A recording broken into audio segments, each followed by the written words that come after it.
10번씩 3세트. 이건 또 우리의 허리 주변에 있는 엉덩이, 복부 등을 강화시켜 줄 수 있는 그런 훌륭한 운동법이 되겠습니다. 그리고 옆으로 주무실 때는 베개 높이도 어떻게 해야 돼요? 살짝 높여야겠죠? 똑바로 잔다고 했는데도 허리가 불편하신 분들이 있죠? 그런 분들은 어떻게 하셔야 되냐면, 안녕하세요. 필한방병원 병원장 윤재필입니다. 저는 한방재활학과 전문의를 전공했고요. 그리고 박사 과정은 경희대학교에서 본초학을 전공했습니다. 아무래도 재활과다 보니까 이 척추 관절 질환에 대해서 전문적으로 환자들을 많이 보고 있고요. 비수술 치료에 대한, 그리고 그 본초학을 또 같이 전공했기 때문에 한약을 이용한 다양한 질환들에 대한 처방 같은 것도 전문적으로 많이 하고 있습니다. 오늘 이렇게 자리를 하게 돼서 너무 반갑습니다.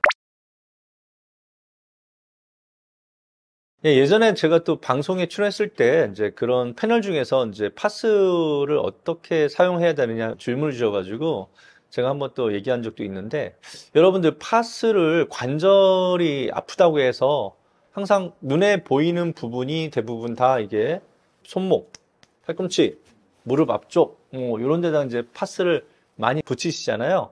근데 이제 파스의 유효 성분이 잘 흡수되려면 피부가 얇은 쪽이 좋겠죠. 아무래도 피부가 두꺼운 쪽보다. 그래서 팔목도 어때요? 여기보다는 이 안쪽이 피부가 더 얇아서 유효성분 흡수가 좋아요. 팔꿈치도 이쪽보다는 여기 안쪽이 피부가 얇죠. 그래서 흡수력이 더 좋고요.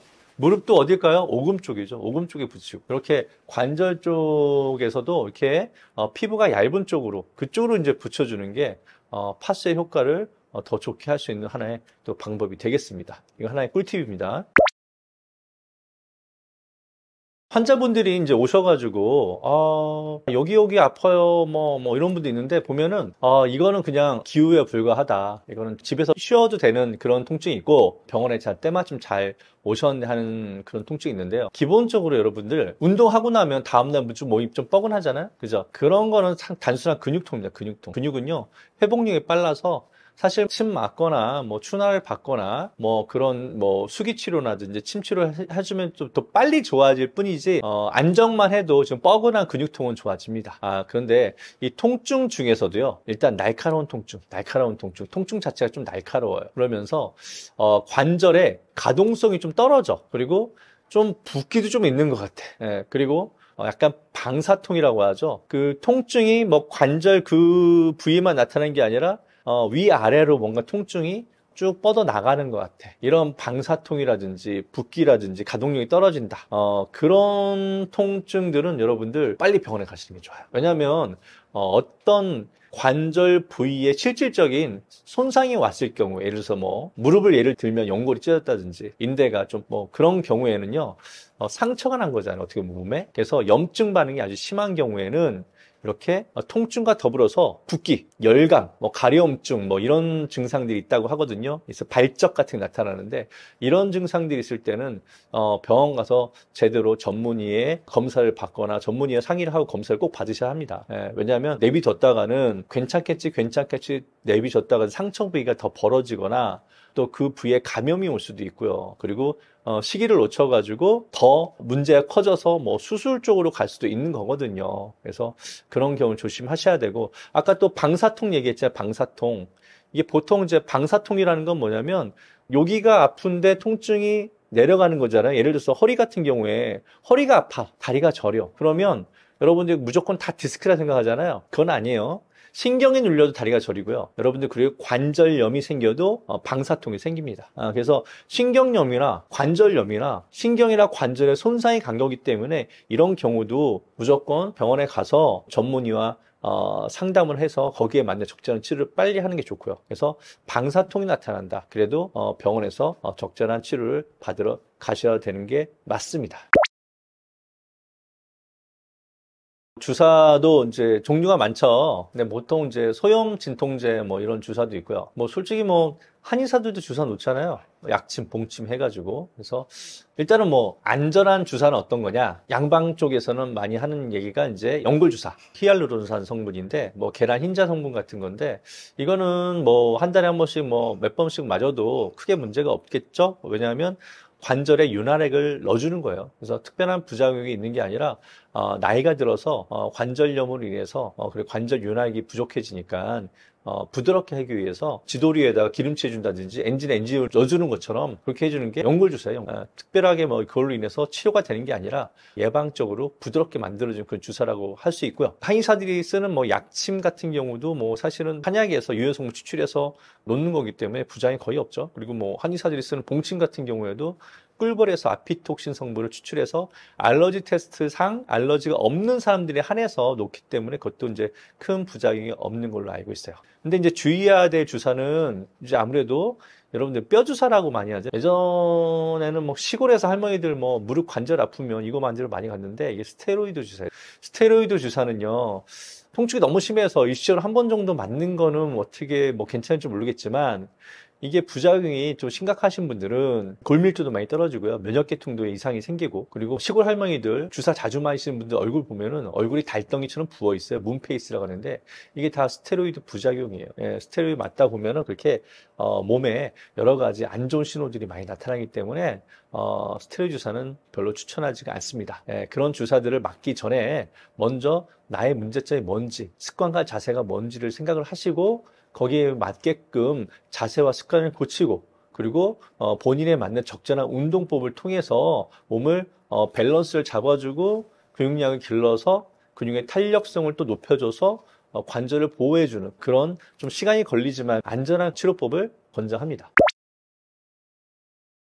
관절 그러면 여러분들 제일 떠오르는 게 무릎관절이죠. 무릎관절. 예, 무릎관절 운동법. 무릎도 워낙에 주변에 근육이 많기 때문에 이 스트레칭과 근력 운동을 두 가지를 동시에 해주는 게 좋습니다. 예, 항상 운동이라는 거는요. 이 스트레칭과 그리고 근력 운동을 같이 해주는 게 중요한데요. 먼저 무릎에 좋은 스트레칭은요.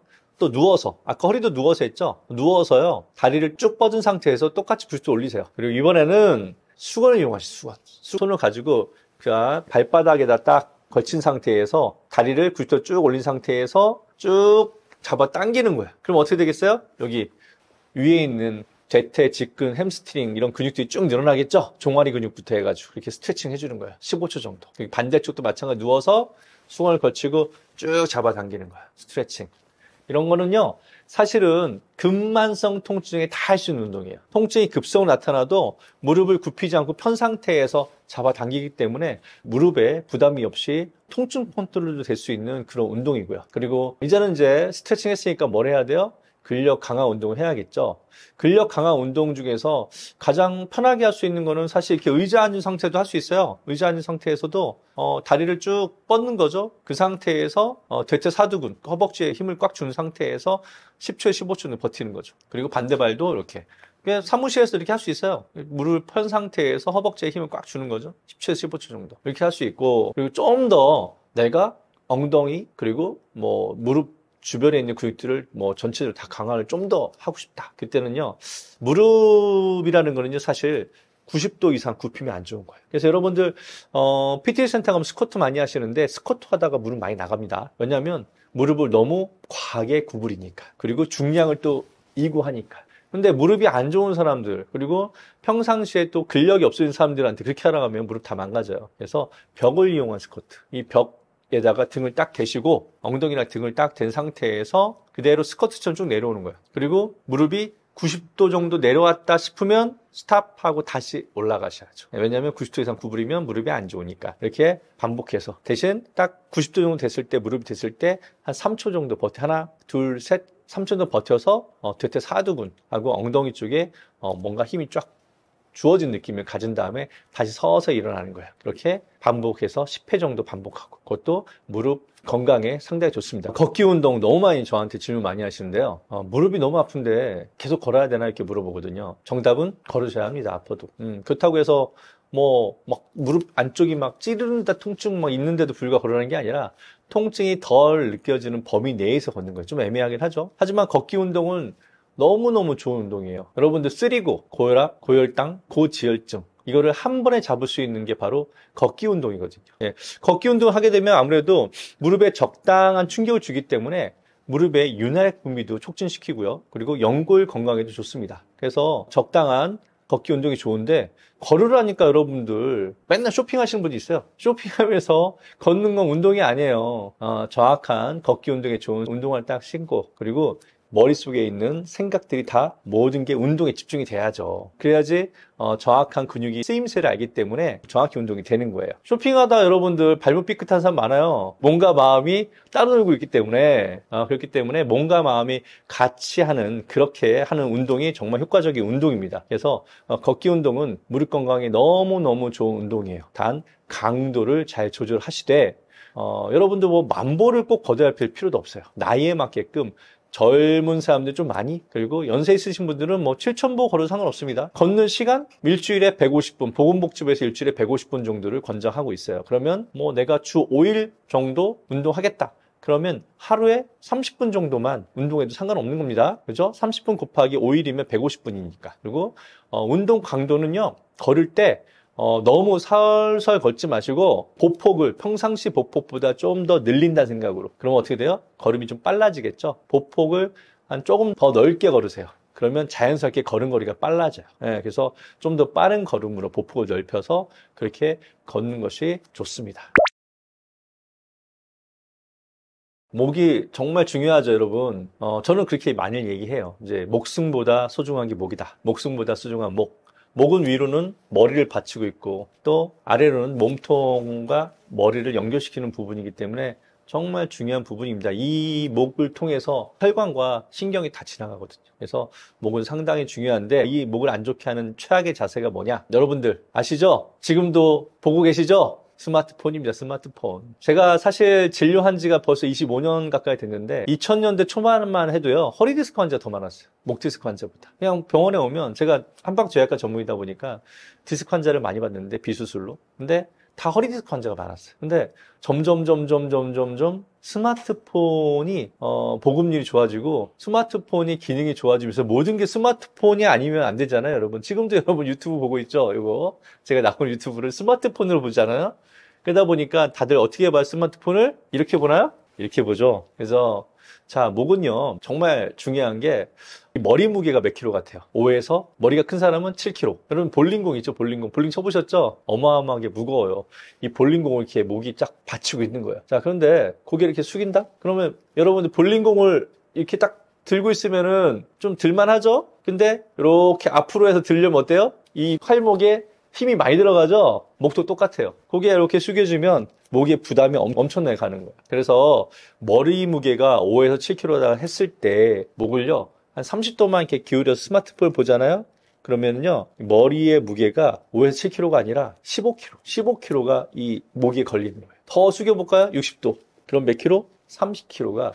이거는 논문에 나온 얘기입니다. 30kg가 목에 부담이 걸려요. 그러면 목이 긴장도가 어마어마하게 높아지겠죠? 그죠? 그러면서 목뼈가 점점 C자 커브가 없어지고 변형이 오겠죠? 그걸 뭐라고 해요? 우리가 흔히 일자목, 거북목이라고 하는 거예요. 그래서 일자목하고 거북목이 되면 삶의 퀄리티가 떨어져요. 왜? 항상 목 주변이 긴장돼 있으니까. 근긴장성 두통, 그리고 눈도 뻑뻑하고 시력도 떨어지고요. 비염도 와요. 정말로. 그 턱관절도 안 좋아지면 귀에서 소리도 나고 어지럽고. 그러니까 이 목이라는 것 때문에, 목 자세 때문에 결국 검사상 뭐 MRI 뭐 머리를 찍어도 아무 이상 없는데, 이비인후과도 이상 없는데 본인이 그냥 불편하고 아파. 왜? 이 척추에 변형이 와서 그걸로 인해서 다양한 증상들이 나타나거든요. 그런 증상들을 많이 호소하는 분들이 정말 많이 늘어났어요, 여러분들. 그래서 최악의 자세는 이렇게 고개를 숙인 상태에서 뭔가를 계속 오랫동안 보는 거다. 왜? 머리가 무게가 있는데 머리 무게를 그만큼 더 증가를 시켜주는 그런 동작이기 때문에. 그래서 여러분 스마트폰을 안 보는 게 좋겠죠. 근데 어떻게 안 봐요? 그래도 고개를 숙이지 말고 이렇게 좀 턱을 당기고 이렇게 보는 습관이 필요하다 하겠습니다. 자, 구독자 여러분, 하루에 몇 시간 주무세요? 오래 주무시죠? 8시간, 5시간. 하루 24시간 중에서 3분의 1을 주무시잖아요. 그렇기 때문에 목 건강을 위해서는 수면 자세가 너무너무 중요합니다. 자, 그러면 수면 자세와 연관을 시켰을 때 뗄래야 뗄 수 없는 게 뭐예요? 또 베개죠, 베개. 그러면 어떤 베개를 써야지만 잠에 도움이 될까? 목침같이 뭐 너무 딱딱한 베개 같은 거를 하면 좋다는데요, 이렇게 많이 물어보는데 일단은 딱딱한 베개는 아닙니다. 머리를 딱 기댔을 때 베개가 한 5cm에서 7cm 정도 이렇게 쿠션이 들어가는 정도의 베개가 좋고요. 뭐 라텍스 이런 것들도 요즘 많이 나오잖아요. 그게 좋고요. 똑바로 누웠을 때는요, 여러분 목 쪽에 이 곡선을 살려주는 이게 굴곡이 있는 베개. 그렇다고 해서 목만 굴곡이 있고 고개가 이렇게 뒤로 떨어지면은 너무 과신전이 되잖아요. 그러니까 머리 뒤쪽도 어느 정도 받쳐주는 그런 베개가 좋습니다. 그래서 베개 높이는 너무 높지 않고 한 5에서 7cm 정도 똑바로 누웠을 때 그 정도 높이의 베개를 베되 목 뒤쪽과 그리고 머리 쪽에도 같이 쿠션을 벨 수 있는 그런 베개가 좋습니다. 그리고요. 또 하나, 여러분들 계속 똑바로 못 주무시죠? 그러면 어떻게 주무세요? 옆으로 주무시죠? 옆으로 주무실 때는 머리가 이렇게 일직선으로 반짝게 되려면 이 머리와 어깨, 이 높이 정도의 베개를 베는 게 좋아요. 그게 보통 한 15cm 전후 정도 되더라고요. 그 정도 높이의 베개를 베는 게 좋고요. 그리고 절대 주무실 때 하지 말아야 될 거 엎드려 주무시면 안 돼요. 엎드려 주무시면 어떻게 돼요? 목이 옆으로 이렇게 꺾이죠. 그죠? 엎드려 주무시는데 이렇게 하고 주무시는 분 계세요? 숨을 못 쉬는데? 대부분 다 이렇게 옆으로 고개가 꺾여지잖아요. 그러면 이 목뼈도 틀어지고요. 턱관절도 틀어져요. 그렇게 되면 결국에는 척추의 변형이 생기기 때문에 각종 목 디스크뿐이 아니라 각종 다양한 증상들이 나타납니다. 그래서 여러분 절대로 엎드려 주무시면 안 됩니다.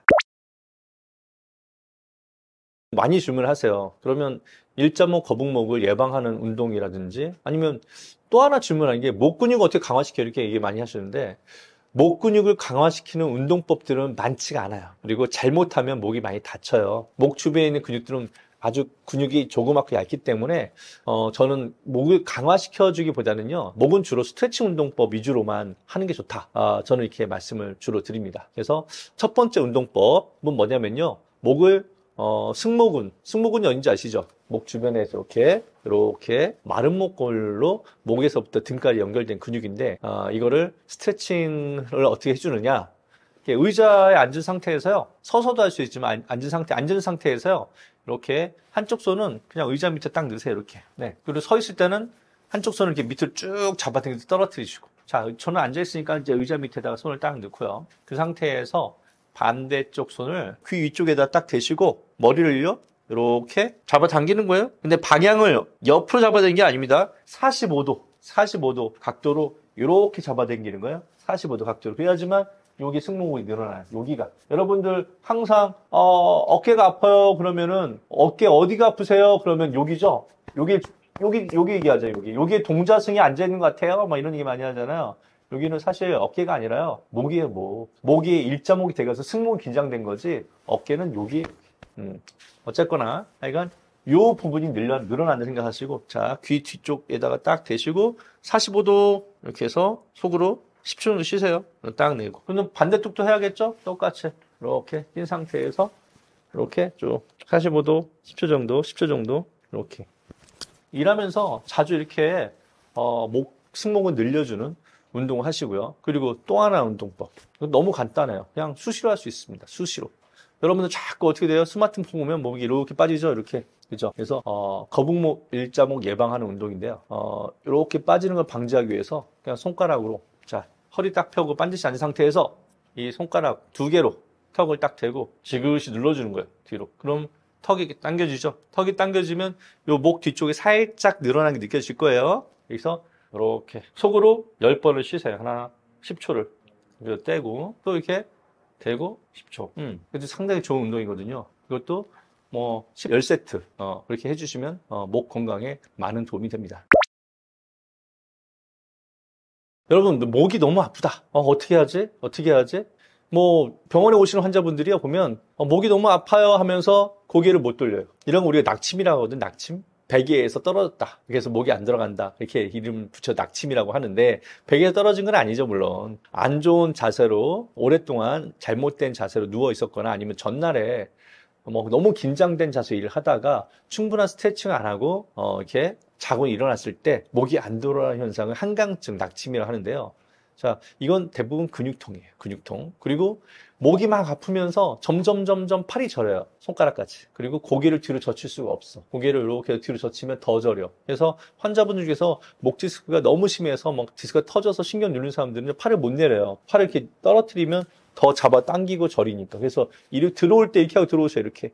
원장님, 목이 너무 아파요. 왜 그럴까요? 이렇게 하고 들으시면 대부분 환자들은 목 디스크 환자죠. 자, 그러면 팔 저린 거 없이 그냥 목만 너무 통증이 심해서 목이 안 돌아간다. 그러면 일단은 병원에 가서 치료받으면 좋아지겠죠. 침 치료라든지 추나 치료도 너무 빨리 좋아지지만 뭐 그래도 시간이 너무 없다. 그러면은 간단하게 혼자서 할 수 있는 대처법이 있습니다. 예. 일단은 목이 안 돌아가잖아요. 목이 안 돌아가니까 자, 손을요 이렇게 볼에다 딱 대세요. 볼에 대시고 이 손을 목을 이렇게 돌려서 민다 생각하고 이 손바닥을 이렇게 미는 거예요. 7초 정도. 하나, 둘, 셋 이렇게 7초 정도 미는 건데 이때 주의할 점은 숨을 크게 들여 마시고 멈춘 상태에서 미는 거예요. 7초. 그다음 숨 내쉬고. 자, 그러면 반대쪽도 해야겠죠? 이제 이 손바닥 미는 거예요. 숨을 크게 들이마신 상태에서 멈춘 상태에서 밀어요. 어차피 목이 안 돌아가시니까 이렇게 손을 밀면 되잖아요. 이렇게 하다 보면 목이 살살살 돌아가기 시작해요. 그럼 최소한 뭐 처음처럼 이렇게 막 돌아가지 않지만 그래도 이걸 몇 번씩 반복하다 보면은 그래도 운전할 때 백미러 정도는 볼 수 있지 않을까. 저는 그렇게 생각합니다. 그래서 팔 저림 없이 갑작스럽게 아침에 일어났는데 목이 안 돌아간다.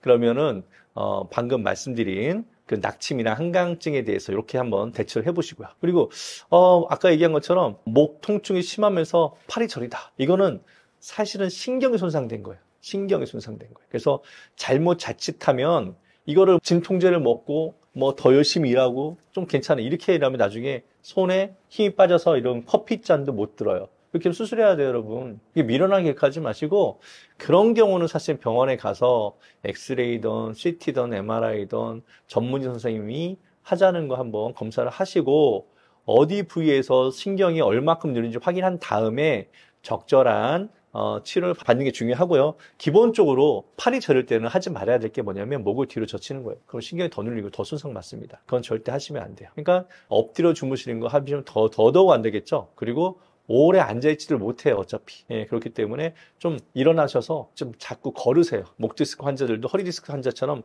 자꾸 걷는 게 중요합니다. 그래야지 목이 앞으로 이렇게 좀 빠지는 증상을 방지할 수 있으니까. 그리고 목 디스크든 허리 디스크든 간에 시간이 필요해요. 3개월 정도 보존 치료, 수술 안 하더라도 전체 10명 중에 9명 이상은 다 좋아지거든요. 손상반 신경이 어느 정도 회복할 시간을 줘야 되는 거지. 근데 진통제를 먹고 주사를 맞고 계속 무리해서 일을 하면 결국엔 운동신경이 손상돼서 발목에 힘이 빠지거나 손에 힘이 빠지면 그때는 수술 쪽으로 가는 거니까 그렇게 안 되게끔 관리하세요. 통증이 나타나더라도 두려워하지 마세요. 통증은 몸에서 경고를 주는 거예요. 쉬라고. 경고 줄 때는 경고를 무시하면 안 되겠죠. 적절하게 대처하면 되는 거지. 그죠? 그거를 너무 뭔가 계속 그걸 했던 습관과 자세를 반복적으로 계속 하는 것은 좋지 않습니다. 아무래도 이제 여러분 이제 목에 대해서는 여러분들 제일 많이 일을 하면서 보는 게 뭐예요? 컴퓨터죠. 예, 컴퓨터이기 때문에 이 컴퓨터 모니터의 높이 꼭 말씀드리고 싶은 게 모니터의 높이는요. 내가 딱 모니터 바라봤을 때 이 보는 정면 내 눈과 반듯하게 가거나 살짝 높은 정도의 모니터가 좋습니다. 이게 눈보다는 모니터가 낮으면 어떻게 돼요? 이렇게 되잖아. 그렇게 되면 목이 앞으로 구부러지니까 아무래도 눈과 정면을 마주치거나 아니면 살짝 높은 정도의 모니터 높이가 좋고요. 그리고 듀얼 모니터 쓰잖아요. 듀얼 모니터 2개. 그러면 보면 이제 내 중심을 두고 양쪽에다 이렇게 옆으로 배치하시는 분이 있는데 그러시지 마시고 제일 많이 보는 메인 듀얼 모니터 앞에 놓고 그리고 보조 모니터 옆으로 살짝 놓고 이게 나아요. 왜냐면 양쪽으로 그냥 똑같이 놓으면 이렇게 봐야 되잖아요. 그럼 목이 더 틀어지죠. 메인 모니터는 중앙에, 보조 모니터는 좀 옆에 이렇게 주는 게 목에 그래도 덜 부담이 가지 않을까 하는 생각이 들고요. 그리고 모니터는요, 여러분 손을 딱 뻗었을 때 이 손끝 정도의 달 정도의 그런 위치에 있는 모니터가 좋습니다. 네, 그 정도. 이 손끝보다는 좀 멀어지게 하는 위치. 너무 이 팔 길이보다 안쪽에 모니터를 두시면 안 돼요. 그런 것도. 왜냐하면 그렇게 되면은 목이 또 이렇게 앞으로 좀 자꾸 빠져는 자세가 나오기 때문에 그렇게 하면 좋지 않고요. 또 환경적으로는요, 또 책상 높이 중요해요. 책상 높이. 책상 높이는요, 여러분. 이 딱 책상에다가 손을 올렸을 때 이 팔꿈치가 책상 높이보다 5cm 미만으로 떨어지는 높이 정도? 그 정도의 높이의 책상 높이를 맞춰주는 게 중요합니다. 그리고 주무실 때는요, 주무시는 환경, 아까도 얘기했지만 베개, 똑바로 누웠을 때 베개를 어떻게 하라고요? 똑바로 누울 때는 목의 곡선이나 그리고 머리 뒤쪽에 베개를 같이 놔줘가지고 머리가 너무 뒤로 젖혀지거나 너무 높여지는 걸 방지할 수 있게 베개를 놓으시고 옆에 누울 때는 머리가 너무 기우뚱하지 않게끔 15cm 정도의 그런 정도의 높이의 베개를 활용하는 게 좋다. 그렇게 말씀을 드리고 싶습니다. 목이 안 좋으면요, 정말 안 좋은 게 뭐냐면 뇌에도 영향을 미칩니다. 이렇게 말씀드리면 이게 무슨 얘기 하시겠죠? 여러분들 아까도 얘기했지만 이 머리를 받치고 있는 게 목이잖아요. 목뼈가 틀어지게 되면 뇌로 가는 혈류의 흐름이요, 감소가 돼요. 추간공이라고 해서 심장에서 뇌로 가는 혈관이 목뼈를 추간공을 통해서 뇌로 이렇게 혈액을 보내고 있는데, 이게 틀어지면 혈액 흐름에도 문제가 되고요. 뇌로 가는 혈액이 방해가 되고요. 그리고 여러분은 뇌척수액이라고 아시겠죠? 뇌척수액? 뇌척수액이요, 뇌에 영양분도 주지만 그리고 뇌의 노폐물을 청소하는 역할을 하거든요. 뇌의 노폐물을 자꾸 잘 청소를 해주는 뇌척수액 흐름이 좋아져야 되는데, 목이 거북목이 되거나 목뼈가 틀어지게 되면요, 머리에서 쭉 내려가는 뇌척수액이요, 뒤쪽에 있는 목 근육들이 긴장이 과하게 되면서 뇌척수액의 흐름이요, 막히게 돼요. 막힌다고 해서 안 흐르는 게 아니라 흐름의 저하가 됩니다. 그렇게 되면 원활하게 뇌척수액이요, 뇌 노폐물 분비를 잘 못해요. 그러면 뇌에 각종 베타 아밀로이드라든지 여러 가지 치매 유발 물질들이 쌓이기 때문에 여러분들 경도 인지장애라고 하시죠? 치매 전 단계인데 기억력이 저하된다든지 머리가 무겁다든지 여러 가지 다양한 뇌 질환 증상들이 나타나기 시작합니다. 그래서 여러분들 목의 건강은요, 결국에는 뇌 건강하고도 연관이 된다는 거. 그래서 목을 건강하게 관리를 해줘야지만 뇌 건강도 좋다는 거 꼭 명심하셔야 됩니다. 여러분들 어깨 질환 많죠? 어깨 질환에서 제일 많이 호소하는 질환들이 오십견, 회전근개 건염입니다. 많이 들으셨죠? 오십견을 알겠는데 회전근개 건염이 뭐예요? 이렇게 물어보는 사람들도 있는데, 오십견과 회전근개 건염은요, 발병 부위가 일단 달라요. 그리고 똑같이 어깨를 들 때 아파요. 이거를 병원을 안 가도 감별할 수가 있습니다. 자, 오십견 환자들은요, 팔을 들 때 하고 아파요. 그런데 만세 해보세요. 그러면은 올라가는데 더 이상 안 올라가. 내가 이렇게 올려도 안 올라가, 아파서. 그래서 귀에다 한번 붙여보세요. 그러면 이렇게 돼요, 아파서. 열중샷 해보세요. 그러면 팔이 이렇게 뒤로 안 꺾여요. 억지로 해도 안 꺾여. 물론 처음 보시게 되는 게 아니라 진행성의 오십견은 점점 뭐 일주일, 2주일, 한 달, 2달 되면 점점 더 굳어요. 그래서 오십견을 다른 말은 뭐라고 해요? 동결견이라고 하죠. 동결견. 언다 해가지고. 많이 얼면 많이 얼수록 녹히는데 시간이 더 많이 걸리겠죠? 그래서 오십견은 초기에 빨리 관리하는 게 맞고요. 정확한 병명은 유착성 관절낭염이에요. 유착성 관절낭염. 그래서 관절낭의 염증 때문에 어깨가 유착이 된 거라서 관절 가동력이 안 나오는 겁니다. 그래서 이게 초반에 더 많이 유착되지 않게끔 가만히 있으면 안 되고요. 계속 더 운동을 시켜줘야 되는 거예요, 오십견은. 자, 그러면 회전근개 건염은요? 회전근개 건염은 똑같이 팔 들면 하고 아파. 그런데 내가 이렇게 쭉 올리면 올라가요. 열중션에도 아파. 근데 손 잡고서 올리면 올라갑니다. 그래서 가동 범위는 나오는데 통증이 있는 거예요. 그래서 회전근개 건염은 초음파나 MRI 찍어보면은 회전근개가 4개가 있거든요. 제일 많이 손상되는 게 극상근 건이라고 해서 팔을 옆으로 이렇게 쭉 올릴 때 쓰는 근육이에요. 그게 이렇게 운동을 한다든지 자꾸 어떤 일을 반복적으로 해가지고 힘줄에 마찰 생겨서 힘줄에 염증이 생기거나 아니면 부분적으로 살짝 찢어지는 경우가 있어요. 그래서 극상근 건이 제일 많이 그렇게 되는데, 아까도 얘기한 것처럼 오십견과는 다르게 팔을 들어올 때 통증이 있지만 끝까지 올라간다. 관절 각도가 정확히 나온다는 거. 그래서 오십견은 더 굳어지지 않게 운동을 해야 되지만 회전근개 건염은 과사용해서 나타나는 거기 때문에 그 힘줄을 손상시킬 만한 동작을 하시지 않는 게 되게 중요합니다. 그래서 접근법이 완전히 달라요.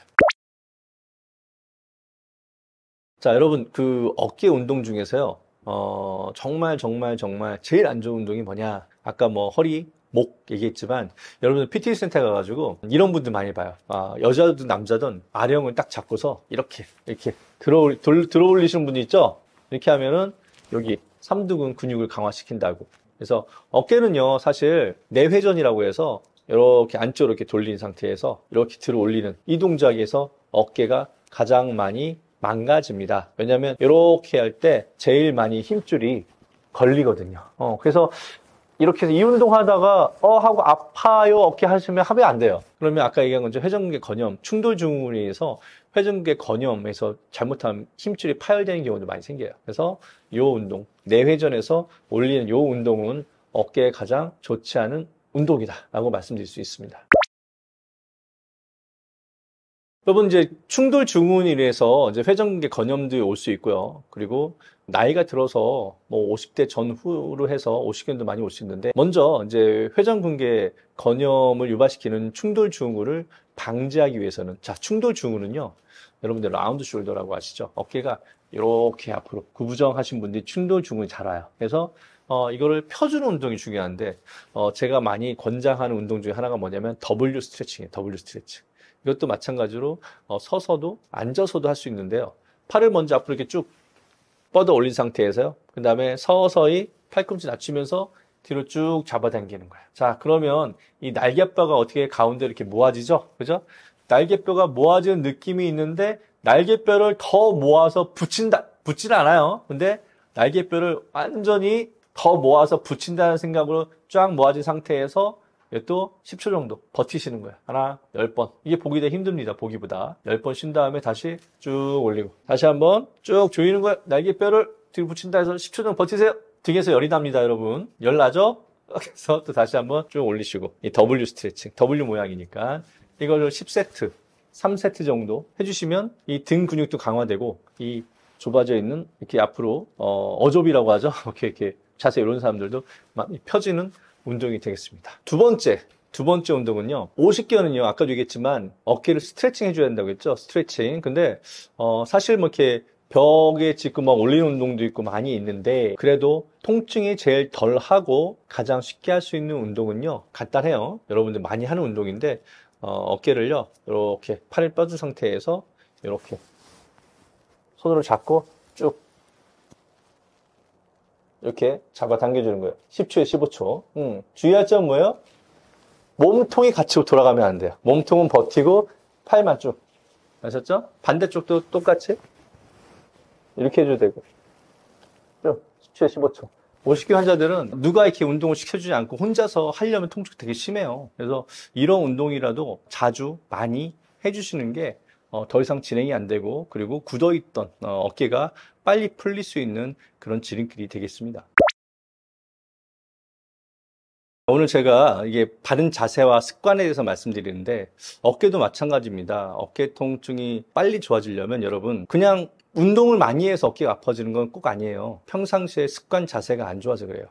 여러분들 그 목하고 어깨는요 이렇게 연결되어 있어요. 승모근. 그래서 목이 안 좋으신 분들은 대부분 다 어깨도 안 좋습니다. 왜냐하면 책상에서 오래 앉아서 일을 하잖아요. 그럼 여러분들 뭐가 된다고요? 1.5 거북목이 된다고 했죠? 이렇게 목이 앞으로 빠지면서 거북이처럼 이렇게 된다고 했죠?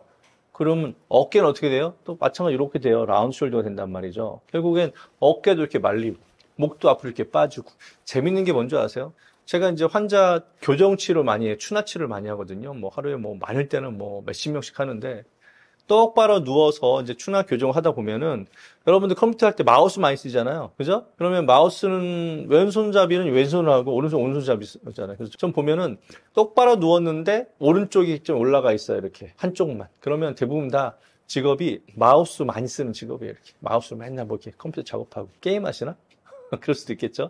그래서 오른쪽 어깨만 말린 사람들도 있어요. 양쪽이 말리긴 말리는데 오른쪽 어깨만 유독 말려 있어요. 그럼 제가 그냥 누워서 오른쪽이 많이 뜬 걸 보고서 환자한테 물어보죠. 어깨 많이 안 좋지 않으세요? 오른쪽? 그러면 네 이렇게 얘기하죠. 왜냐 어깨 이렇게 말리면서 결국에는 팔을 움직일 때 힘줄이 많이 걸려요. 그런 충돌 증후군이 발생할 수밖에 없고 그리고 여기 날개뼈하고 쇄골뼈 연결되는 견쇄관절이라고 하는데 이 관절에도 염증이 생겨요. 사실 어깨가 안 좋아지면. 그러니까 어깨 관절의 정상적인 구조가 망가지면서 결국에는 여러 가지 다양한 어깨 통증들이 나타나기 시작하는 겁니다. 그렇기 때문에 꼭 운동만 가지고서 운동을 많이 해서 어깨가 아프다라고 말씀드릴 수는 없어요. 바른 자세를 평상시에 습관을 들인 상태에서 운동하는 사람들은 운동할 때 부상 정도가 훨씬 덜해요. 그래서 항상 어떻게 하셔야 돼요? 턱은 당기고 어깨는 이렇게 펴고 이런 자세를 항상 생각을 하셔야 됩니다. 그리고 배에 힘주고 그래야지 어깨가 펴지고 라운드 숄더가 안 되겠죠. 그 운동도 아까도 W 스트레칭 얘기했지만 그게 원리가 뭐냐? 결국에는 가슴 쪽 흉근 쪽은 스트레칭 해주고 등 쪽 근육을 강화시켜주는 운동이 상당히 중요한 거예요. 그런 운동을 나이가 들면서 점점 이렇게 되니까 그런 운동을 통해서 자세를 잡고 라운드 숄더가 되지 않게끔 거북목이 되지 않게끔 잡아줘야지만 이런 다양한 어깨 질환에서 벗어날 수 있는 지름길이 되는 겁니다. 어깨 건강을 해치는 생활 습관. 제일 안 좋은 건 이렇게 오랫동안 앉아서 컴퓨터를 많이 사용한다든지 이렇게 스마트폰을 많이 보면서 어깨 앞으로 말리는 게 많이 안 좋다고 이제 말씀드렸잖아요. 근데 생활 습관 중에서 여러분들 또 있어요. 바로 팔짱 끼는 습관. 이렇게. 팔짱 끼고 많이들 계실 거예요. 무의식적으로.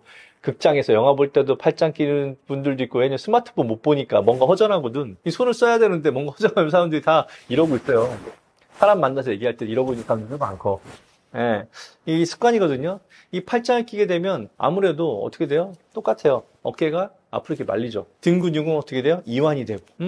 그래서 팔짱 끼는 습관도 라운드 숄더를 만들 수 있는 그런 습관이기 때문에 자꾸 이렇게 하고 있는 거, 이렇게 하고 있는 거 별로 좋지 않습니다. 예, 팔짱 끼는 습관. 그것도 아주 어깨에는 안 좋은 습관이다. 그리고 또 어떤 습관이 많을까요? 여러분들 턱 깨는 습관. 턱을 깨려면 어떻게 하고 있어요? 이렇게 하고 있죠, 이렇게. 그죠? 이렇게. 멋있긴 하죠? 뭔가 생각하는 것 같고, 턱 깨는 습관 좋죠. 근데 이 목 앞쪽에 있는 근육들은 이완이 되고, 뒤쪽에 있는 근육들은 어떻게 돼요? 긴장이 되죠. 턱 깨는 습관을 하게 되면. 네, 등 쪽 근육들은 긴장이 된다고. 그리고 한쪽으로 턱을 이렇게 괴다 보니까 이게 목도 틀어지면서 어깨도 한쪽으로 틀어지고. 그래서 이 턱 깨는 습관들, 이것도 목에 상당히 안 좋고 또 더불어서 어깨가 말리거나 그리고 등 쪽 근육을 너무 많이 이완시켜졌기 때문에 어깨가 통증을 유발할 수 있는 그런 안 좋은 습관이 되겠습니다. 아무래도 이제 나이가 점점 들어가면 갈수록 그동안 이제 젊었을 때와 다르게 근육도 많이 빠지잖아요. 그래서 중년이 되면 40대 이상이 되면 30대와는 다르게 매해마다 1%씩 근육량이 감소가 돼요. 그래서 40대가 되면 한 10%, 그리고 80살이 되면 50%의 근육량이 줄어들죠. 30대에 비해서. 그래서 근육량이 많이 줄어들면서 아무래도 상대적으로 이제 복부 비만, 배가 많이 나오게 되겠죠. 배가 많이 나오면서 허리가 이렇게 약간의 C자 커브가 있는 게 정상인데 너무 많이 배가 나오면서 이렇게 과다하게 척추가 앞으로 허리가 구부러지게 됩니다. 과전만이라고 하죠. 그렇게 되면 등 쪽에 있는 근육들이 많이 약해지고 또 앞에 있는 복부에도 무게감이 많이 실리면서 결국은 허리에 부담감이 많이 가게 되는 그런 중년분들이 많아요. 예, 그래서 결국에는 허리 통증으로 많이 유발되고요. 또 여러 가지 이제 원인 중에서 제일 문제가 뭐냐면 자세예요, 자세. 제가 이번에 이제 초관절 자세력 해서 이 자세의 중요성에 대한 책도 냈지만 젊었을 때는 몰라요. 근력도 있고 그리고 근육의 탄력성도 있기 때문에 아무래도 버티님이 좋으니까 모르다가 중년이 되면서 근육량이 줄어들고 근육도 많이 뻣뻣해지죠. 근데 대부분의 요즘에 직업들이 대부분 어떻게 하고 있어요? 다 앉아있죠. 저도 지금 앉아서 얘기하잖아요. 예, 지금 카메라 찍고 있는 감독님도 앉아서 저랑 보고 있지만 여러분들 앉아있는 게 편한 자세가 전혀 아닙니다. 앉아있는 게요, 서 있는 것보다 허리에 훨씬 더 부담을 많이 줘요. 이게 서 있는 걸 100으로 본다면 이렇게 등받이 있는 의자에 앉아있는 것이 이제 180 정도의 압력을 주게 되고요. 그리고 등받이 없이 앞으로 이렇게 숙이고 앉아 있잖아요. 그러면 270 정도의 압력이 가해집니다. 그만큼 앉아 있어서 오랫동안 이렇게 일을 하다 보면은 결국에는 허리에 문제가 많이 발생하게 되겠죠. 그래서 오랫동안 젊었을 땐 다르게 중년이 됐는데도 불구하고 계속해서 10년, 20년 계속 사무직을 오래 있으신 분들 대부분도 허리하고 또 목이 많이 안 좋으세요. 그리고 또 여러분들 서 있을 때도 그럼 서 있으면 괜찮냐? 서 있을 때도 이제 빤듯하게 서 있는 사람이 없잖아요. 대부분 다 어떻게 서 있어요? 삐딱하게 짝다리를 많이 짚고 서 있잖아요. 그죠? 그리고 여성분들은 한쪽에다 이렇게 가방을, 그죠? 핸드백을 많이 메고서 이렇게 많이 서 있으시고 이렇게 한쪽으로 무게를 많이 싣거나 짝다리를 많이 짚는 것은 또 골반 틀어짐을 유발해가지고 결국 허리 통증을 유발할 수밖에 없습니다. 그리고 평상시에 또 중년 이후에 여러분들 또 자세 중에서 어떤 게 있을까요? 누워 있는 거, 자는 거, 잘 때도 어때요? 잘 때도 똑바로 안 주무시고 또 엎드려 주무시잖아요. 그리고 허리가 과도하게 뒤로 꺾이면서 통증을 유발할 수 있고요. 그리고 잘 때 또 웅크리는 자세, 너무 과도하게 태아처럼 이렇게 웅크리는 자세 좋다고 해서 이렇게 쪼그리고 이렇게 옆으로 웅크리고 주무시는데 너무 과도하게 무릎을 구부려서 허리 뒤쪽을 너무 과도하게 이완시킨 상태에서 옆으로 누워 주무시는 자세도 사실은 허리에 그렇게 좋지가 않아요. 이제 그런 것들. 그리고 이제 중년이 되면은 여유가 있다 보니까 뭐 골프나 테니스나 배드민턴, 뭐 탁구 이런 거 많이 하시죠? 재미는 있죠. 근데 이 운동들의 공통점이 뭐예요? 편축 운동이죠. 편축 운동. 한쪽 방향으로만 쓰는 운동이에요. 걷기나 수영이나 뭐 피트니스 가서 이렇게 운동하는 거 이런 것들은 재미가 없죠. 한쪽 방향을 쓰는 운동들은 대부분 균형을 잡아야 되고 좀 어렵죠. 그러다 보니까 재미가 있는데 근데 재미가 있지만은 한쪽 발만 쓰다 보니까 골반도 틀어지고 한쪽 근육만 쓰다 보니까 좌우 근육의 편차를 일으켜가지고 결국은 허리 통증을 또 유발시키기도 합니다. 그래서 그런 운동들이 별로 좋지가 않아요. 근데 뭐 가끔씩 환자들 보면 골프가 허리 좋다는데요. 절대 그렇지 않아요. 골프는 한쪽 방향으로 쓰는 운동이기 때문에 많이 다치고요. 그리고 걷는 건 좋습니다. 걷는 건. 골프하면 걷는 건 좋은데 골프장 가면 대부분 뭐 카트 타죠. 잘 안 걷죠. 앉아 있잖아요. 그래서 앉아 있다가 한쪽 발을 틀고 하니까 허리가 많이 다쳐서 오세요. 골프 선수들도 제가 뭐 예전에 뭐 최나연 선수나 뭐 신지혜 선수, 최경주 프로 뭐 별상문 프로 다 치료를 해줬지만은 다들 골프 때문에 허리가 많이 아팠던 경험도 있었던 분들입니다. 예, 그래서 그만큼 편축 운동은 허리에 좋지 않다. 그래서 항상 준비 운동을 충분히 하신 후에 운동을 해야지 나이가 들어서까지 근력도 많이 없고 허리도 많이 뻣뻣한데 그렇게 편축 운동을 많이 하시면은 결국 허리 건강에 좋지가 않습니다. 정말 그러면 가장 안 좋은 자세가 어떤 건가요?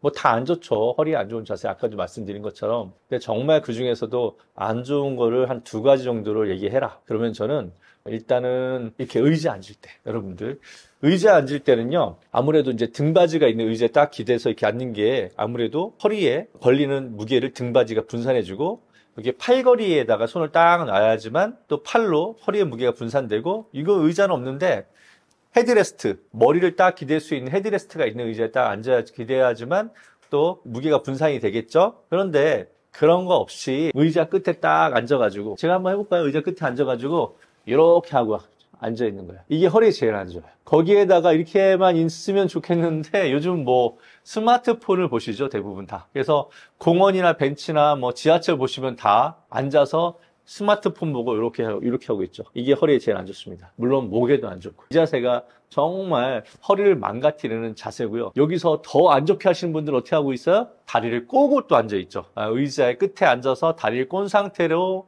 이렇게 스마트폰 보고 있는 자세. 너무 안 좋습니다. 근데 지하철 타다 보면 버스 타다 보면 그런 분들 너무 많아요. 자기도 모르게 허리가 지금 망가지고 있는 거예요. 그런 분들은. 그리고 또 하나 안 좋은 거는 뭐냐면요. 여러분들 식당이나 뭐 요즘은 뭐 집에 소파가 많이 있으니까 괜찮은데 식당에서 바닥에 앉아 있는 거. 양반다리하고 구부정하게 이렇게 앉아서 식사하는 거. 그게 정말 허리가 안 좋아요. 그래서 몇 년 전부터 나라에서 그 식당에다가 보조금을 줘서 그 좌식 식당을 다시 다 테이블 놓고 하는 식당으로 이제 바꾸는 그런 사업을 하고 있거든요. 그게 다 국민들의 건강을 위해서 하는 사업이에요. 왜냐하면 바닥에서 앉아있으면 허리도 안 좋고 또 외국인들 같은 경우는 또 그런 문화에 익숙하지가 않잖아요. 그래서 아무래도 바닥에 앉는 것보다는 식탁에 딱 앉아서 등받이가 있는 식탁에 기대서 앉아서 식사를 하는 게 그래도 허리 건강에 좋다. 또 정리가 되시죠? 그러니까 의자에 앉더라도 이렇게 등받이에 앉고 이렇게 쿠션을 대고 앉는 게 좋은 거지.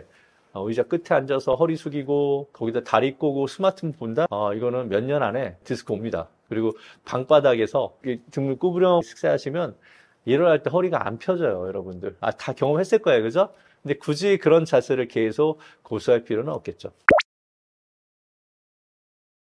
허리 운동, 아무래도 이제 허리는 그 스트레칭과 그리고 근력 강화 운동 2가지가 제일 중요합니다. 그러니까 근육이라는 건요, 점점 나이가 들면 근육량이 줄어들기 때문에 근육량을 유지하기 위해서 어떻게 해야 돼요? 강화를 시켜줘야 돼요. 나이가 들면서 근육이요, 육포처럼요, 수분도 없어지고 뻣뻣해져요. 그러니까 어떻게 해줘야 돼요? 스트레칭을 해줘야겠죠. 그래서 제가 2가지 운동법 알려드릴게요. 첫 번째 스트레칭법. 자, 어떻게 하냐면요. 똑바로 누운 자세에서요. 예를 들어서 오른 다리를 90도로 딱 들어 올린 상태에서 왼쪽 다리 쪽으로 쭉 반드시 쭉 내려주는 거예요. 무슨 말 이해되시죠? 그때 팔은 쭉 편 상태에서 다리만 90도로 올린 상태에서 다리 오른다리를 반대쪽으로 쭉, 그리고 고개는 돌아가는 쪽 반대쪽으로 쭉 돌려줘야죠. 그렇게 해서 허리를 이렇게 꼬아주는 거예요. 꼬아주는 느낌. 그렇게 한 15초 정도. 그리고 또 다시 왼쪽 다리를 들어서, 그죠? 그 다음에 오른쪽 방향으로 쭉 내려주는 거죠. 그래서 그 상태에 또 머리는 또 반대쪽으로 돌려서 쭉 버티고 15초 정도. 이렇게 10번씩. 한 3세트 정도 하면 아주 훌륭한 허리 스트레칭이 되고요. 자, 이제 스트레칭 했으니까 어떻게 해야 돼요? 이제 허리 근력을 강화시켜야겠죠? 엉덩이, 복근, 그리고 등 근육. 우리가 흔히 얘기하는 이제 코어 근육, 속 근육이라고도 하는데 그 근육을 강화하는 운동이 되게 중요해요. 제일 좋은 운동 중에 하나가 뭐냐면 사냥개 운동이라고 우리 이름을 붙였는데 어떻게 하냐면 네 발 달린 동물이 걸을 때 보면은 오른쪽 앞발이라고 하면 반대쪽에 있는 뒷발이 같이 움직이잖아요. 그것처럼 엎드린 사냥개처럼 딱 이렇게 엎드린 자세에서 오른팔을 쭉 90도로 머리까지 쭉 반드시 올린 상태에서 반대편 다리를 또 뒤쪽으로 쭉 올려주는 거예요. 그 상태로 버티시는 거죠. 등척성 운동인데 그렇게 15초 정도 버티는 거예요. 물론 통증이 있거나 힘드신 분들은 한 10초만 하셔도 됩니다. 그 다음에 반대쪽 왼팔 올리고 그러면 반대쪽 오른다리를 쭉 뒤로 뻗어서 그렇게 해서 또 10초, 15초 정도 버티시고 이렇게 10번씩 3세트. 쉽지가 않아요. 뭐 보기에 쉬워 보여도 쉽지가 않은데 이건 또 우리의 허리 주변에 있는 엉덩이, 복부 등을 강화시켜 줄 수 있는 그런 훌륭한 운동법이 되겠습니다. 아무래도 이제 허리 통증을 줄이려면 일상 습관이나 자세가 중요하다고 말씀드렸죠. 그러면 습관 자세를 어떻게 해야 되느냐. 보통 우리가 살면서 가장 많이 하는 자세가 앉아있기, 서있기, 그리고 주무시는 거죠. 누워있기, 세 가지인데. 그래서 앉아있을 때는 아까도 잠깐 말씀드렸지만 의자가 일단 중요해요. 의자가. 그래서 의자는요. 이렇게 이런 의자 쓰면 안 됩니다. 이렇게 흔들거리고 안정적이지 않은데 이런 의자 쓰면 안 돼요. 일단은 단단하게 의자가 고정이 어느 정도 돼야 되고요. 그리고 등받이가 이렇게 애매하게 걸치는 등받이 말고 등 전체까지 올라오는 그런 등받이 의자. 그리고 팔도 이 팔걸이가 이렇게 볼록 튀어나온 게 아니라 이렇게 편하게 전체적으로 손까지 딱 잡을 수 있는 팔걸이가 있는 암레스트라고 하죠. 있는 그런 의자. 그리고 헤드레스트가 있는 의자를 꼭 써야 되고요. 그리고 중요한 거는 의자를 그렇게 해서 편하게 앉고 있는 게 중요한 게 아니라 아무래도 허리는 전만이 돼야 되니까 의자 중에서 그냥 뒤가 등받이가 판판하기만 하고 뒤 이렇게 곡선이 없는 의자를 쓰는 경우에는 뒤에다가 쿠션을 하나 딱 대주는 게 중요합니다. 쿠션, 조그만 쿠션 돼서 이렇게 곡선을 만들어 주시고 그리고 의자 높이가 중요하죠. 의자 높이. 요즘 의자들이 다 높낮이 조절이 되잖아요. 근데 의자를 너무 낮게 해서 무릎이 이렇게 90도로 구부정하게 할 수밖에 없는 의자보다는 그래도 편안하게 딱 무릎을 한 90도 이상 폈을 때 양쪽 발바닥에 지면에 잘 밀착될 수 있는 정도의 그런 높이가 중요합니다. 그래서 의자는 앉아있을 때는 그런 의자를 쓰는 게 중요하고요. 그리고 물론 좋은 의자를 써도 앉아있는 것 자체가 허리에 안 좋기 때문에 어떻게 하셔야 돼요? 중간중간 한 번씩 일어나시는 습관이 중요합니다. 습관이. 자세 중요하지. 습관. 그죠? 습관. 어떤 습관? 50분 앉아 있었으면 5분 정도는 일어나서 허리를 좀 펴주시고 좀 걸으셔야 돼요. 그래서 허리에 들어가는 압력을 좀 줄여주고 그리고 다시 앉고 그런 습관이 중요하고요. 자, 그러면 서 있는 자세. 서 있는 자세는 이게 참 어려운 건데요. 가만히 사람이 서 있어서 못 있지만 그나마 그래도 서 있는 것은 어떻게 서 있는 게 중요하냐. 일단은 배에다 힘을 주고 서 있어야 돼요. 배에 복근에 힘을 딱 주고 서 있어야 되고 그리고 그래야지 배가 앞으로 이렇게 볼록 튀어나오지 않죠, 여러분. 배에 힘 빠지면 어떻게 돼요? 과전만 일어납니다. 그리고 턱은 어떻게 해야 돼요? 뒤로 잡아 당겨야 돼요. 일단 기본적으로 턱을 당기고 배에는 힘을 줘라. 서 있을 때는. 이게 중요하고요. 그리고 발은 약간 15도 정도 이렇게 살짝 벌려주시고 그리고 옆에서 봤을 때는요, 여러분 귀, 어깨, 그리고 고관절, 무릎, 이 발목까지 이 선들이 일직선으로 되어 있게끔 그렇게 서 있는 것이 좋습니다. 그래서 저는 사실 진료할 때 저는 서서 진료해요. 네, 스탠딩 진료라고 해가지고 서서 진료하는데 환자들한테 맨날 제가 오래 앉아있으면 안 좋아요, 안 좋아요 이렇게 설명하면서 내가 이거를 앉아서 환자랑 같이 대화하기가 좀 뻘쭘해요. 오래 앉아있지 마세요. 그러면서 환자들이 저한테 뭐라고 하겠어요. 본인은 맨날 앉아있으면서 나보고 앉아있지 말래. 그래서 저는 벌써 9년째 병원 오픈한 지, 저희 피란방병원 오픈한 지 9년째 저는 항상 서서 진료하고요. 지금은 저희 병원에는 10명 모든 원장들이 같이 서서 진료를 하고 있습니다. 그래서 서서 진료할 때는 아까 얘기한 것처럼 그런 자세로 서서 저희들이 진료를 하고 있고요. 정말 습관이 되게 중요한 건데 그렇게 하다 보니까 저희들이 허리 아픈 거, 목 아픈 게 많이 없어졌어요. 실제로 원장님들이 서서 진료하다 보니까 그런 증상들이 많이 없어졌다고 해요. 그래서 서 있을 때 자세가 중요한 거고, 그리고 오래 앉아있지 마시고 중간중간 서 있는 게 좋고요. 저희들처럼 스탠딩 진료나 스탠딩 워킹, 서서 일을 하시는 분들은 아까 말씀드린 그 자세로 서서 일을 하는 게 좋고, 그리고 오랫동안 정말 서서 한번 해보고 싶다 그러신 분들은 반드시 운동화를 착용하는 게 좋고요. 그리고 책상 밑에 매트를 하나 깔으세요. 쿠셔닝 매트. 그래서 매트 위에 운동화를 신고 올라서 일을 하는 것이 아무래도 무릎 건강에 좋습니다. 그래서 서 있는 자세 중요하고요. 그리고 또 하나 남은 게 뭐죠? 주무시는 거. 예. 아까 잠깐 설명드렸지만 아무래도 잘 때는요, 제일 부담 없는 자세가 뭐예요? 똑바로 주무시는 게 제일 부담이 없습니다. 똑바로 주무시는 거. 근데 똑바로 잔다고 했는데도 허리가 불편하신 분들이 있죠? 그런 분들은 어떻게 하셔야 되냐면 무릎 밑에다가 베개를 놓고 주무셔야 돼요. 그래서 무릎이 한 20, 30도 정도 살짝 구부러진 높이 정도 되게끔 무릎 오금 밑에다가 베개를 1개 내지 2개 정도 포개서 놓고서 똑바로 주무시면 허리에 부담감이 덜해요. 근데 사람이 계속 똑바로 누워서 주무시기 힘들잖아요. 그럼 어떻게 해요? 옆으로 누워서 주무시죠? 옆으로 누워서 주무시더라도 골반이라든지 이런 것들이 틀어질 수 있기 때문에 그걸 방지하기 위해서 어떻게 해요? 무릎 사이에다가 또 베개를 끼워놓고 주무시면 위에 있는 다리가 밑으로 처지는 게 방지돼서 골반 틀어짐을 방지할 수가 있습니다. 그래서 무릎을 살짝 구부러진 상태에서 무릎 사이나 허벅지 쪽에 베개를 하나를 끼워놓고 옆으로 주무시는 게 중요하고요. 그리고 옆으로 주무실 때는 베개 높이도 어떻게 해야 돼요? 살짝 높여야겠죠? 어깨에서 머리 이 높이 한 15cm 정도, 머리가 이렇게 너무 기울어지거나 너무 쓰지 않게끔 그런 높이의 베개를 배 주셔야지만 허리의 곡선이 이렇게 휘어지지 않겠죠. 그렇게 옆으로 누울 때는 베개를 활용해서 자세를 취하는 게 좋습니다. 여러분들, 허리 통증을 줄여줄 수 있는 제일 좋은 도구가 뭐냐면 쿠션과 방석이에요. 자, 아까도 말씀드렸지만 이 쿠션을 활용해서 허리 뒤에다가 앉았을 때는 어떻게 해요? 쿠션을 놓고서 편하게 길에서 앉아있는 게 허리의 곡선을 만들어준다. 그래서 쿠션을 활용하는 것이 좋고요. 그래서 평상시에 사무실이나 또 이제 운전하는 차 안에 조그만 쿠션을 가지고 다니면서 항상 활용을 해주세요.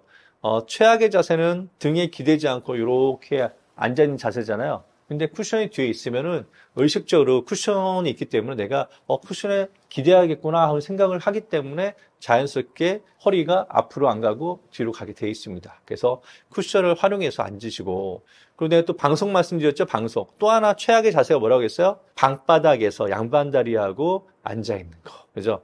식사를 하던 식당이던 식당 가면 그래도 방석은 다 주잖아요. 맨바닥에 앉아있게 하지는 않잖아요. 그래서 어쩔 수 없이 여러분들 식당에 가셨어요. 그런데 방바닥에 앉아야 돼. 그럼 어떻게 하면 되냐? 그러면 여러분들 방석을요, 2개를, 3개를 포기하든지 아니면 방석을 접으세요. 접어서 어떻게 하느냐? 방석을 엉덩이에만 까세요. 엉덩이에만. 그리고 다리는 다리 쪽까지 방석을 깔지 마시고 접어서 엉덩이에만 놓으세요. 그러면은 엉덩이만 올라가게 돼 있어. 엉덩이만. 그죠? 엉덩이만 높이가 조절되면 허리가 자연적으로 이렇게 안 돼요. 엉덩이에만 이렇게 다 방석 올려놓으면 허리가 C커브가 만들어집니다. 자연스럽게. 엉덩이만 높여지고 다리는 밑으로 떨어지니까, 양반다리 할 때.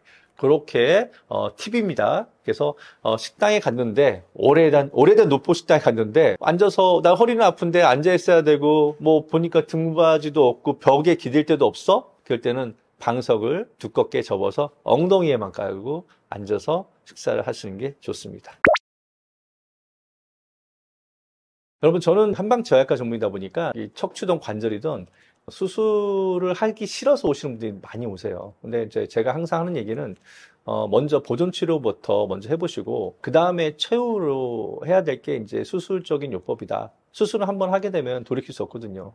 최선의 선택은 보존치료다. 그 최후의 선택이 수술이다. 이렇게 항상 설명을 드리고요. 그리고 사람이라는 건요, 정말 운동이 중요한 게, 사람은 태어날 때는 어떻게 해요? 말랑말랑 아기는 말랑말랑하게 태어나잖아요. 근데 죽을 때는 어때요? 몸이 뻣뻣해서 죽어요. 여러분들 나이가 들수록 점점 내 몸이 옛날과는 다르게 뻣뻣하고 굳어 있다. 이건 내가 정말 죽어가는 거예요. 죽어가는 거. 그래서 내가 일찍 돌아가시지 않으려면 어떻게 해야 돼요? 평상시에 근육 운동과 더불어서 스트레칭 많이 해서 말랑말랑한 몸을 유지하시는 게 중요합니다.